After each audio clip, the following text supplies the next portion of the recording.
भक्तों, हर महीने में 2 बार चतुर्थी पड़ती है। एक बार पूर्णिमा के बाद और दूसरी अमावस्या के बाद। दोनों चतुर्थी का नाम अलग अलग है। पूर्णिमा के बाद पड़ने वाली चतुर्थी को संकष्टी चतुर्थी के नाम से जाना जाता है।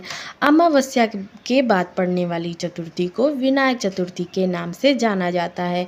पूर्णिमा के बाद आने वाली चतुर्थी का विशेष महत्व है। इसे भारत के अधिकांश भाग में गणेश चतुर्थी के नाम से जाना जाता है। साल 2024 में जून के महीने में संकष्टी चतुर्थी 25 जून 2024 दिन मंगलवार को है। इस दिन समस्त दुखों का निवारण करने वाले संकट मोचन विघ्नहर्ता भगवान गणेश की पूजा का विशेष महत्व है। तो आइए जानते हैं संकष्टी चतुर्थी पूजा का शुभ मुहूर्त, चंद्रोदय का समय, चतुर्थी तिथि कब शुरू कब समाप्त।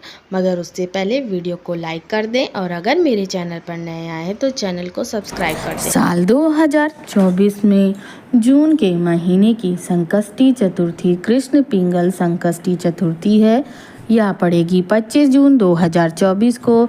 चंद्रोदय रहेगा रात्रि 10:27 पर। चतुर्थी तिथि का प्रारंभ 25 जून को सुबह 1:23 पे हो रहा है और चतुर्थी तिथि की समाप्ति होगी 25 जून 2024 को रात्रि 11:10 पर। महत्व: संकष्टी चतुर्थी का व्रत सूर्योदय से प्रारंभ होता है और सूर्यास्त के बाद चंद्र दर्शन से समाप्त हो जाता है।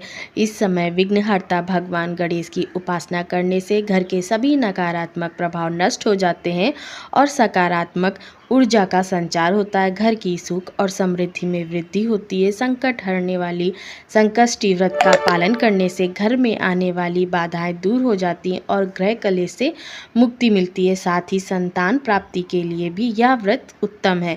संकष्टी चतुर्थी पूजा की विधि: आज के दिन सुबह उठकर स्नान करने के बाद व्रत का संकल्प लेना चाहिए। गणेश भगवान की पूरी विधि विधान से पूजा अर्चना करें। उन्हें तिल, गुड़, लड्डू, दूर्वा, चंदन, मोदक अर्पित करें। ओम गंग गणपते मंत्र का जाप, गणेश स्तुति, गणेश चालीसा और सकट चौथ व्रत की कथा पढ़नी चाहिए। पूजा खत्म होने के बाद गणेश जी की आरती जरूर पढ़े।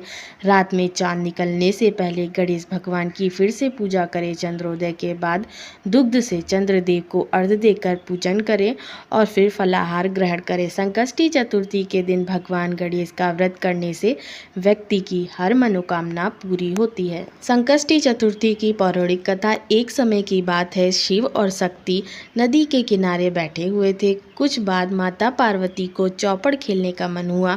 उन्होंने शिव जी से कहा तो वो भी तैयार हो गए, लेकिन समस्या यह थी कि वहाँ कोई तीसरा व्यक्ति नहीं था जो हार जीत का निर्णय कर सके। माता पार्वती ने अपनी शक्ति से एक बालक की मूर्ति बनाई और उसमें प्राण प्रतिष्ठा कर दी। फिर उन्होंने कहा कि तुम इस चौपड़ खेल के निर्णायक हो, तुमको हार और जीत का फैसला करना। यह होने के बाद माता पार्वती और शिव जी ने खेल प्रारंभ किया। कई बार चौपड़ का खेल हुआ जिसमें माता पार्वती ने भगवान शिव को हरा दिया। माता पार्वती ने उस बालक से खेल का निर्णय जानना चाहा तो उसने भगवान शिव को विजयी बता दिया। इससे माता पार्वती नाराज हो गईं। उन्होंने गुस्से में बालक को श्राप दे दिया जिससे लड़का लंगड़ा हो गया। लड़के ने क्षमा याचना की तो माता पार्वती ने कहा कि यह श्राप वापस नहीं हो सकता। इससे मुक्ति का एक उपाय यह है कि तुम संकष्टी के दिन यहाँ आने वाली कन्याओं से व्रत का विधान पूछो और विधि पूर्वक संकष्टी चतुर्थी का व्रत करना। संकष्टी चतुर्थी पर कन्याओं से बालक ने व्रत की विधि जान ली और नियम पूर्वक व्रत किया। गणेश जी ने प्रसन्न होकर उसे वरदान मांगने के लिए कहा।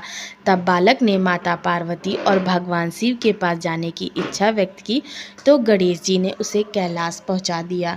जय श्री गणेश।